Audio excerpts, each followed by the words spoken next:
tell me a bit about business then, Matt. Yeah, of course. So Springfield Advisory sign. We've been trading just over a year now. So from my background in mental health around sports clubs in the community, and obviously my work in Tata, we're looking now to bring out into smaller businesses around the vicinity, providing our mental health and wellbeing support. Obviously, it's a huge issue in society as well as in the workplace, and we're just looking to provide that support. That's much needed out there at the moment. Yeah, it's pretty good. It'd be interesting, because I think there's a huge amount we can talk about with this. Yeah. But in terms of that initial transition, what drove you to start to go in that direction with your career? So it was a couple of things really. 5 years ago, we had a tragic suicide in Trevelyan Football Club. So a committee man, took his own life tragically. Yeah. That massively affected us as a community, as a club, and obviously his family and friends. We then decided to do something positive on the back of that, to deliver some mental health sessions into sports clubs. I then quickly realised that I had my own journey with my own mental health and sat down during lockdown. As lots of us do. Lots of us do, indeed. I'm not alone on that, I know. But then I sat and wrote my own story during lockdown of what I'd been through. Oh, well, okay. And I started delivering that then. So I delivered that firstly into Trevelyan. And it's just snowballed then really around sort of 25, 30 other sports clubs around South Wales. I kind of found the passion around that I had for that, and that environment led me to working for a small charity in Talbot, and then the opportunity to become Tata's first ever. So you found there was a real connection with the sports clubs? Massive around stigma, the men, the whole subject, men don't talk as much bandied about, but it's so true, isn't it? And that environment links so closely to the sort of work environment and the workplaces, isn't it? Yeah. With, obviously without relaying any stories, but in terms of, say there's 30 people in the sports club, how much deep connection do people then come back to you with genuine problems? As a percentage of them 30? A minimum of 10-15%. Wow. Those guys would come and talk afterwards about a problem. So 3 to 5 people from each club? From each club, yeah. Do you think it would change the lives of any of them people in the club? 100% know that we've actually stopped suicides just by going out and doing those talks, because guys would come and talk to us then, or would come into our wellbeing hub that we've created, and they'd have those confidential conversations. So 100%, That's amazing. And then going into the workplace, you haven't got that close camaraderie of people, and it could be even worse, I suspect. Is that what you found? Or? Yeah, and again, it's just the fear of talking to your manager, talking to HR, is all those things, and around stigma around big industries, heavy industry. So again, it's about going out and breaking down those barriers and that stigma and creating channels for people to be able to open up safely, where they feel they won't get judged or penalised, and all these thoughts that people have, isn't it? Yeah. As you know, I wear 2 hats, so I've been in construction all my life.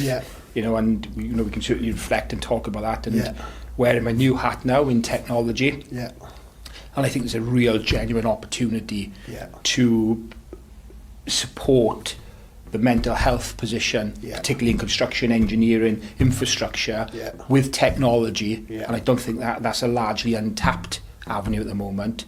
So it'd be really good perhaps to just first off sort of let's get a benchmark of what the challenge in construction is, or engineering, and I think then we can build upon that, and I think let's kick some ideas around about how our technology can support that. Yeah, of course, I think the toughest thing is engaging our audience, whatever industry you're in, but especially in industries, engineering and construction, is getting that workforce to engage.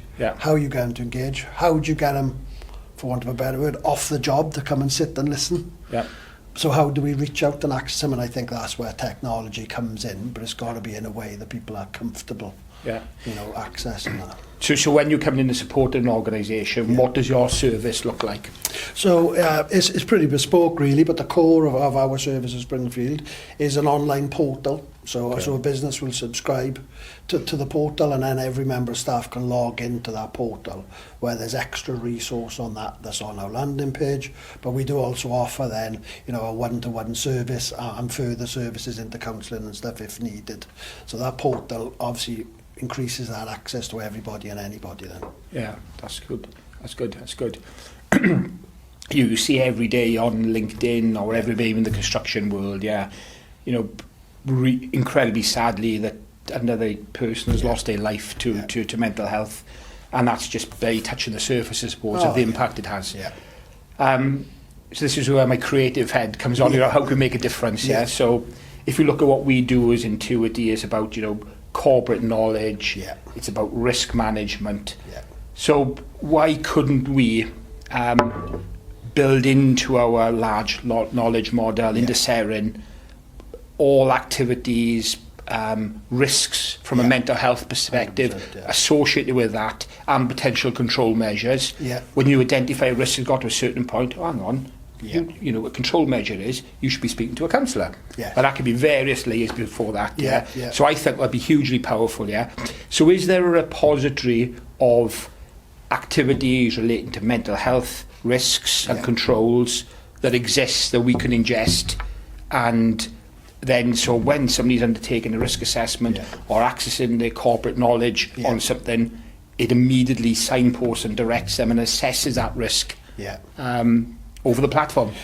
Look, as far as I'm aware, there's nothing out there like that, but I firmly believe you're right, and I know there's not a one-for-all approach or a blanket approach, so it's got to be that live reaction to the data, to the answers, to the conversations. So again, so when you're educating people with that knowledge or platforms there, that's where you pull the stuff out, and that alerts the risk, doesn't it? You know, and it starts about just providing people with that any vehicle or channel just to express their worries, isn't it? So you can talk about depression, anxiety, work-related stress, personal stress, all these things you need to educate people about. Yeah.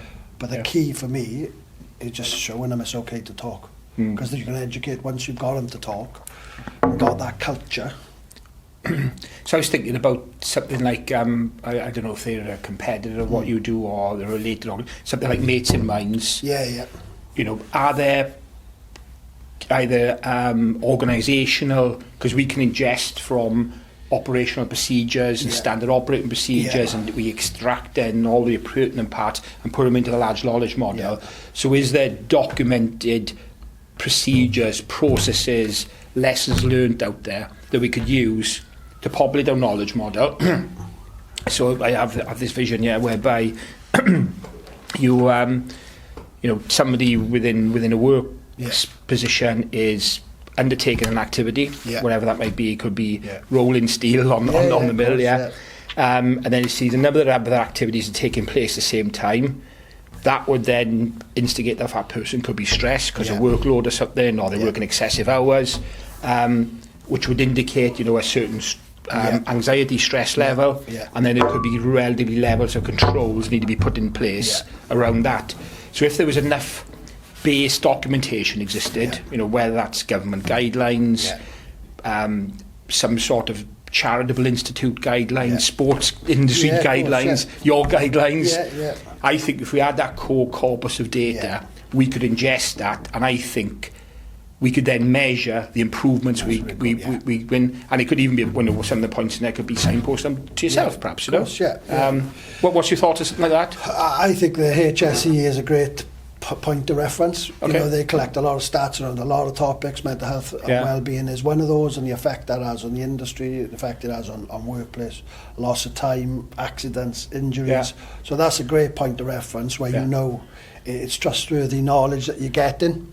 I think you look at things like the Lighthouse charity, you know, especially based around construction, they'll have some stats around that. So I think, you know, it's able to pull. So do you think it would help us 100%. So the other thing I was interested in, so if there's an event, I call it an event or an incident, involving mental health, in the same way if somebody trips over a bit of timber and hurts their leg, is there an investigation that takes place, findings and recommendations that come off the back of it?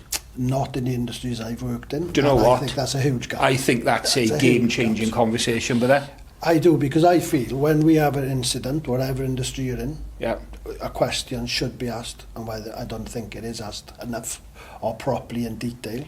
How was your well-being when you came into work today? What were the trigger points? Were they at home? Was it financial? Was it sleep deprivation? Was it whatever it is? But at least then we gather in the data to actually make informed decisions about doing something different the next time. So maybe there's something we could collectively work on that as well. Yeah, that'd be brilliant. Yeah, because a big difference. Big difference, you know. And I'm a firm believer as well, as if, you know, when people go to a job and they start the job, they do all the checks, they do all the safety checks. Yeah. You know, stop the job if it's not right, don't start the job. Are we checking people's mental health and well-being at that point? And if they're not, do a lessons learned. 100%, I think it's exciting. Yeah, 100%. It's like a blank sheet of paper, we can make a difference. Yeah, 100%, yeah. And I think once you tap into that, and then you add the personal relationships into that, and the culture is a huge growth. It is a blank sheet, I really do think. And I've said for a while, that point, a start of a job, start of the day, is probably the most important check. Yeah.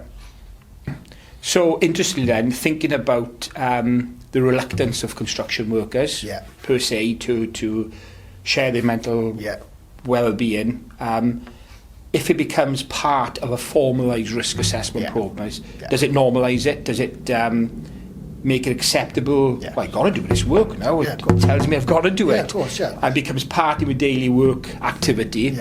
And then that then opens up the opportunities to have the discussions. Again, if you look back at the safety culture and how that's changed over the last 20 years with any industry, that's because there's been a commitment to safety. So the way mental health is at the moment, that's growing, you know, as importance alongside. And at the end of the day, the name is health and safety. So why shouldn't it be linked into the same procedures? And as part of that, it normalises it, becomes part of your routine. And all of a sudden, then the mindset changes that it's not something out of the ordinary. So definitely. And you think about the and I call it a super cycle in the utility, construction, water sector. It's entering a 15-year cycle whereby generally, if you look at water, whether it be national grid infrastructure, workload is in average doubling with the same amount of resource. People are going to end up working away, they're going to be working more hours, moving into roles they hadn't done previously. All trigger points, in my view, that will potentially cause anxiety. And if we don't get on top of this now, we could be hitting a super cycle of mental health problems. I agree. I think this work in a way is a huge point. You know, in this area now, obviously, we have a huge job losses in the area. People are having to go to work away, like Hinkley Point and all these areas now. Do they realise the effect that has on their mental health? So I also think there's something along the lines of an onboarding or induction programme as well, which can be suitable around mental health to how these people settle into working away from home, how you manage your work-life balance, what are your expectations, is there any flexibility in the role regarding hybrid? Do you have to be away 10 days out of 14? Let's, have a look at this. So I think there's a huge piece there as well. And you know, do we want people going, you know, over the bridge to earn the big money, but then within 6 months their home life is broken down? What effect is that of them? You know, it's not worth a lot then, is it? Not at all. Not at all. No. So that's it's a huge piece there. But onboarding is a big one for me. Yeah, good. So we think about the corporate knowledge element of Intuety as well, which has got a very, very unique ability to challenge and get insights from documents. If somebody's not comfortable in the first instance talking to a human being, a real person, it's not necessarily a chat box, but our ability allows to interrogate documentation and come out with the right answers. So if there's a suite of documentation there as well, with quite natural language, either typing or vocal call in, you can ask, I'm not feeling so great today, I don't know, the cat's run away, whatever it may be, and he'll come back with a response. Well, I suggest first off, I don't know what it might be, I'm guessing, go away, have a cup of tea, breathe, talk to a colleague, and then you might go back, that hasn't worked. Well, I think you now need to go and speak to somebody else. So I think having a virtual conversation, particularly the construction sector, first off, totally anonymised, nobody knows who you are, that might be a nice trigger point as well. I think that'll allow people to have a conversation. I think that's what we've got on the portal there. We've got a confidential contact form. So I think you could build along that, along those. But even actually tell them you're talking to a computer. So they don't feel in any way impinged that they're talking to a human being, because that might be a trigger point. I think You could talk to a human, or you can talk to a computer. Yeah, so give options. Options. I think, because as I say, it's not a blanket approach. I think the more options you provide people, somebody wants to fill in a paper written form, talk to somebody, or talk to a computer, or go on a live chat. The more accessibility for different generations, different genres, different demographics, that's what we got to provide, isn't it? 'Cause if I take industry at the moment, you put QR codes up, some people don't want to scan a QR code or don't even know how to, so you've got all those challenges in around those industries as well. So I think providing every vehicle that you can give them our option. Agree, 100%. But I think confidentiality at the first point and anonymity is key at that first point. Agree. And I guess from just from a work perspective, putting aside the business and the technology and that, and from my colleagues around me, is there any support and guidance you can give me to keep an eye out for everybody's generally working really hard, there's quite often tight deadlines, and there's financial constraints and home life constraints. What can I keep an eye out for? What would you think would be good? It's just changes in behaviour. So as a team, you probably know everybody's natural personalities and natural behaviour, so anything that sparks out different over a longer period, then not just the odd bad day. So just look out for those changes of behaviour, whether they become quiet, whether they become withdrawn, maybe they're missing a little bit more time, or maybe spending the opposite. So it's difficult juggle, spending longer in work, working harder to avoid the home life. So it's anything that's a change from their natural behaviour. And then, just don't be afraid just to check in and ask them, are they okay? Have that confidence to say, look, I've noticed that you know yourself. Are you okay? You may not get the answer the first time, but go back and ask twice. Go back and ask. That's interesting. Again. Keep going back and asking. Keep going back. Keep chipping away. Because if I said to you, are you all right, Simon? What are you going to say to me? Stock answer, of course I am. Exactly. So again, don't scratch below the surface forever. Exactly.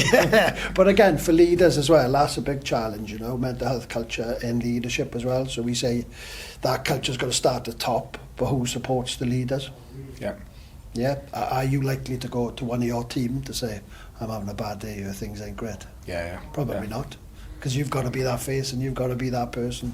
So that's a separate challenge, I think, as well. Should you offer a separate programme to the leadership? We do some management workshops around that and how you build that vehicle for those to go and again, I reflect back on Tartus through that period there. Now some of those senior leaders are under huge amount of strain, making a lot of people that they've built bonds in relation with redundant, life-changing decisions, but who's looking after that? So I think there's a different vehicle of support for that level of staff as well. Yeah, that's good. So an interesting thought then, we have hybrid working and that now, and I've certainly read there's two different schools of thought here, That's just going to be my answer, is the flexibility outweighing the isolation, because you're not getting the routine to were before, you're not getting the face-to-face contact. What's your view on that? I'd be interested. I think you hit there's two schools of thought on it, and I think you have to provide a flexible approach that suits the individual, that suits the role. So some people are comfortable having a hybrid, that flexibility, being at home, but for others it's a negative effect because they're not in that work community. So I think you've just got to weigh up whether that individual is right to be isolated and at home. Are they fulfilling their role? Are they contacted? And then things like, your daily meetings, your check-ins, your morning meeting, make sure that, they're on those, do a well-being check on those, taking a serious point of view, rather than just leaving them for a week, 2 weeks, you haven't spoken to them, but they're carrying on with their work. Who knows what's behind the screen? But I don't personally believe it's great to be at home 5 days a week, basically. Agree. A change of working pattern for myself now. I've had to really get myself into a routine, because it's quite easy just to isolate and work from home, and your meetings not till a bit late in the day, and then your routine goes out the window. So around those things are key. So I think that, again, as a culture, as a workplace, you can bring things in around stuff like 5 ways to well-being is something I'm quite keen on. So that those 5 ways in an NHS thing, I believe, work quite a lot on these. So it's connecting, being active, giving back, learning something new, and keep connecting with your team. So if you focus on those as a workplace, you're not going to go far wrong. But again, the individual can take some responsibility as well for that. It's not one-sided, that's for certain. No, 100%, no.